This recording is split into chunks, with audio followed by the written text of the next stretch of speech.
परिचय। अंकिता, जैसे कि हम पहले भी चर्चा कर चुके हैं कि जंतु परपोषी जीव होते हैं। वे अपना भोजन स्वयं नहीं बना सकते हैं, इसलिए भोजन की तलाश में उन्हें यहाँ वहाँ घूमना पड़ता है। उन्हें साथ ही शरण की खोज में तथा जीवन की अन्य क्रियाओं के लिए भी इधर उधर घूमना पड़ता है। महत्वपूर्ण गतिविधियों की सटीक प्रदर्शन के लिए हर गतिविधि के लिए विभिन्न ऊतक होते हैं। अपने कार्यों के आधार पर जंतु ऊतक 4 प्रकार के होते हैं: एपिथीलियमी ऊतक, संयोजी ऊतक, पेशिया ऊतक तथा तंत्रिका ऊतक। उद्देश्य। इस पाठ के अंत में आप निम्न करने में सक्षम हो जाएंगे: जंतु ऊतकों को परिभाषित करना, जंतु ऊतकों के प्रकारों को पहचानना, एपिथीलियमी ऊतकों के गुणों को समझना, एपिथीलियमी ऊतकों के प्रकारों को जानना, एपिथीलियमी ऊतकों के कार्यों को जानना, संयोजी ऊतकों के गुणों को समझना, संयोजी ऊतकों के प्रकारों को जानना, संयोजी ऊतकों के कार्यों को जानना, पेशीय ऊतकों को जानना, पेशीय ऊतकों के प्रकारों को पहचानना, पेशीय ऊतकों के कार्यों को जानना, तंत्रिका ऊतकों को जानना, तंत्रिका ऊतकों के प्रकारों को पहचानना, तंत्रिका ऊतकों के कार्यों को जानना। एपिथीलियमी ऊतक ऐसे ऊतक जो कि शरीर के अंगों को बाहर से ढकते हैं तथा खोखले अंगों को अंदर से रेखित करते हैं, एपिथीलियमी ऊतक कहलाते हैं। हाँ अंकिता, एपिथीलियमी ऊतक की कोशिकाएं एक दूसरे से कसकर सटी होती हैं तथा एक अनवरत परत का निर्माण करती हैं। इन कोशिकाओं के मध्य अंतरा कोशिका स्थान तथा मैट्रिक्स नहीं पाया जाता। एपिथेलियमी कोशिकाएं त्वचा, मुख गुहा के अस्तर पर आहार नली, वृक्कीय नली, फेफड़े तथा ग्रंथियों में पाई जाती है। एपिथेलियमी ऊतकों के प्रकार। कोशिकाओं के कार्यों को तथा उनकी आकृतियों के आधार पर एपिथेलियमी ऊतकों को 5 प्रकारों में वर्गीकृत किया गया है: शल्की एपिथेलियम, घनाकार एपिथेलियम, स्तंभाकार एपिथेलियम, ग्रंथीय या ग्रंथिल एपिथेलियम, पक्षमाभी एपिथेलियम। शल्की एपिथेलियम पतली, चपटी, अनियमित आकार वाली कोशिकाओं से मिलकर बने होते हैं जो कि फर्श की टाइल्स की तरह परस्पर फिट होकर एक सघन ऊतक का निर्माण करती है।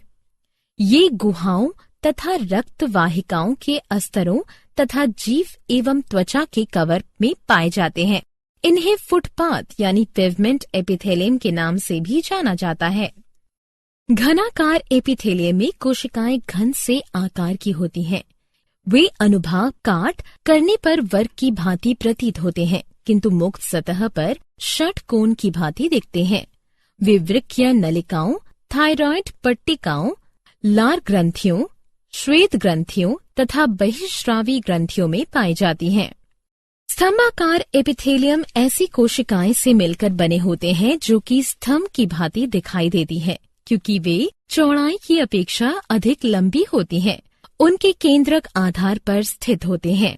ये पेट के अस्तर, छोटी आंत, बृहदांत्र, पित्ताशय तथा श्लेमा झिल्ली वाले अंडवाहिनी में पाए जाते हैं। स्तंभाकार एपिथेलियम कभी कभी रूपांतरित होकर ग्रंथियों का निर्माण करते हैं, जिनसे कुछ रसायनों का स्रावन होता है तथा इस प्रकार ग्रंथियां एपिथेलियम में बदल जाती हैं। ये आमाशय की श्लेमा झिल्लियों में तथा श्वेत एवं तेल ग्रंथियों में पाए जाते हैं। क्या आप जानते हैं कि कुछ स्तंभाकार या घनाकार कोशिकाओं में मुक्त सीमा पाई जाती है, जो कि धागे सदृश कोशिका द्रव्य ब्राह्म्य विकास, जिन्हें पक्षुम सीलिया कहते हैं, को धारण करते हैं। ऐसी कोशिकाएं पक्षमाभी एपिथेलियम का निर्माण करती हैं। ये शुक्राणु नलिकाओं, श्वास नली, श्वासनियों, वृक्कीय नलिकाओं तथा अंडवाहिनियों में पाई जाती है। एपिथेलियमी ऊतकों के कार्य। शल्की एपिथेलियम यांत्रिकों यानी आघातों, रोगाणुओं में प्रवेश तथा रसायनों से शरीर के आंतरिक भागों की रक्षा करता है। तथा उन्हें मृत होने से बचाता है। घनाकार एपिथेलियम अवशोषण, उत्सर्जन तथा श्रावण में सहायक होता है। ये यांत्रिक सहायता भी प्रदान करता है। स्तंभाकार एपिथेलियम का मुख्य कार्य अवशोषण तथा श्रावण होता है। ग्रंथीय एपिथेलियम का मुख्य कार्य इन ग्रंथियों से श्रावण करना होता है। पक्षमाभी एपिथेलियम की पक्षमों की गति से ठोस पदार्थों को गुहा द्वारा एक दिशा में चलन होता है। संयोजी उत्तक। संयोजी उत्तक विभिन्न अंगों तथा उनके भागों को परस्पर बांधे रखने का कार्य करते हैं। संयोजी उत्तकों की कोशिकाएं जीवित, एक दूसरे से अलग, कम जुड़ी तथा संख्या में बहुत कम होती है। जैव संदृश अंतराकोशिक पदार्थ जो कि आधात्री मैट्रिक्स कहलाते हैं, संयोजी उत्तक का मुख्य भाग बनाता है। आधात्री की प्रकृति तंतुमय होती है तथा ये अन्य उत्तकों को बांधे रखता है। संयोजी उत्तकों के प्रकार। माधुरी, क्या तुम जानती हो कि जंतुओं में संयोजी उत्तक कितने प्रकार के होते हैं? हाँ, जंतुओं में 5 प्रकार के संयोजी उत्तक पाए जाते हैं। एरियोलर संयोजी उत्तक, सघन नियमित संयोजी उत्तक, वसा यानी एडिपोज संयोजी उत्तक, अस्थिमय कंकाल संयोजी उत्तक और तरल संयोजी उत्तक। एरियोलर संयोजी उत्तक एक ढीला तथा कोशिकीय संयोजी उत्तक होता है। एरियोलर संयोजी उत्तक के आधात्री मैट्रिक्स में श्वेत तथा पीले कोलेजन तंतु पाए जाते हैं। सघन नियमित संयोजी उत्तक में तंतु तथा कोशिकाएं सघन प्रकार से एक क्रम से लगे होते हैं। सघन नियमित संयोजी उत्तक कंडरा तथा स्नायु का मुख्य घटक होता है। वसा यानी एडिपोज संयोजी उत्तक मुख्यतः वसीय कोशिकाओं, जिन्हें एडिपोसाइटिस भी कहते हैं, के गठबंधन से बनता है। वे वशीय कोशिकाएं अंडाकार या गोल होती हैं, जिनमें की वसा की एक बड़ी बूंद होती है। अस्थिमय यानी कंकाल संयोजी उत्तक उपास्थि तथा अस्थि से मिलकर बना होता है, जो कि कशेरुकियों के शरीर का अंत कंकाल का निर्माण करते हैं। तरल संयोजी उत्तक शरीर के विभिन्न भागों को जोड़ता है तथा शरीर में एक नियमितता बनाए रखता है। इसके अंतर्गत रक्त तथा लसिका आते हैं। क्रियाकलाप। रक्त कोशिकाओं के विभिन्न प्रकारों को जानने के लिए चलो एक क्रियाकलाप करते हैं। मैंने एक स्लाइड पर एक बूंद रक्त की डाली है तथा अब सूक्ष्मदर्शी के अंतर्गत इसका पर्यवेक्षण करती हूँ। हम लाल रुधिर कोशिकाओं या रक्ताणु इरिथ्रोसाइट, श्वेत रुधिर कोशिकाओं या श्वेताणु ल्यूकोसाइट तथा पट्टिकाणु प्लेटलेट को देख सकते हैं। प्लाज्मा रुधिर का कुल 55% भाग बनाता है। प्लाज्मा एक जटिल तरल है जिसमें अकार्बनिक लवण तथा कार्बनिक पदार्थ जैसे एल्ब्यूमिन, ग्लोबुलिन तथा फिब्रिनोजन, ग्लूकोज, एमिनो अम्ल, वसा, विटामिन, एंजाइम, हार्मोन तथा त्यज्य पदार्थ जैसे यूरिया तथा यूरिक अम्ल पाए जाते हैं। मानव लाल रुधिर कोशिकाएं गोल, उभयावतल यानी वाइकोनकेव तथा संख्या में अधिक होती है। इनमें लोह युक्त जटिल प्रोटीन हीमोग्लोबिन पाई जाती है, जिसके कारण इसका रंग लाल होता है। श्वेताणु यानी ल्यूकोसाइट अमीबिया केंद्रक युक्त तथा श्वेत होते हैं। वे आकार में बड़े किंतु संख्या में कम होते हैं। ये 2 प्रकार के होते हैं। अकन कोशिकाएं यानी एग्रेन्युलोसाइट बिना कण युक्त तथा बिना लोब युक्त केंद्रक वाले होते हैं। ये 2 प्रकार के होते हैं, मोनोसाइट तथा लिम्फोसाइट। कण कोशिकाएं ग्रेन्युलोसाइट में कोशिका द्रव्य कण तथा लोब युक्त केंद्रक पाया जाता है। ये 3 प्रकार के होते हैं, न्यूट्रोफिल, एसिडोफिल तथा बेसोफिल। रुधिर पट्टिकाणु प्लेटलेट छोटे अकेंद्रकीय बड़ी अस्थि मज्जा की कोशिकाएं, जिन्हें मेगाकैरियोसाइट कहते हैं, के विखंडन से बनती है। संयोजी उत्तकों के कार्य। एरियोलर संयोजी उत्तक के सहायक उत्तक है तथा ये देह गुहा में स्थित अंगों के मध्य पैकिंग उत्तकों का कार्य करते हैं।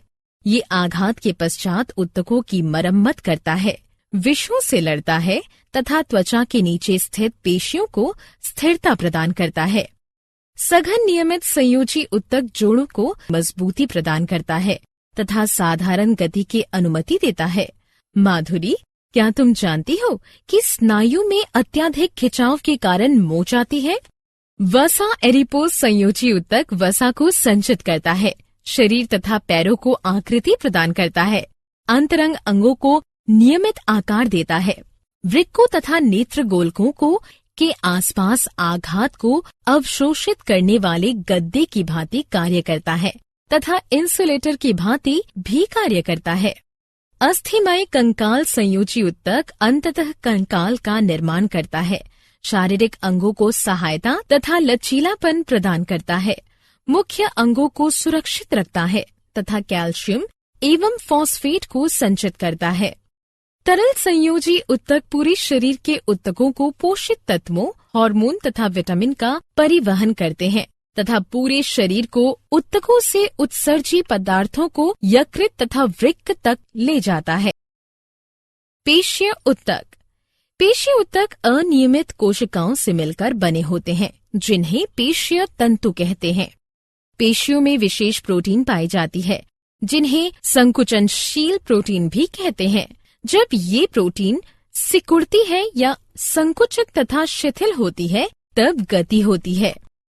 पेशीय उत्तकों के प्रकार।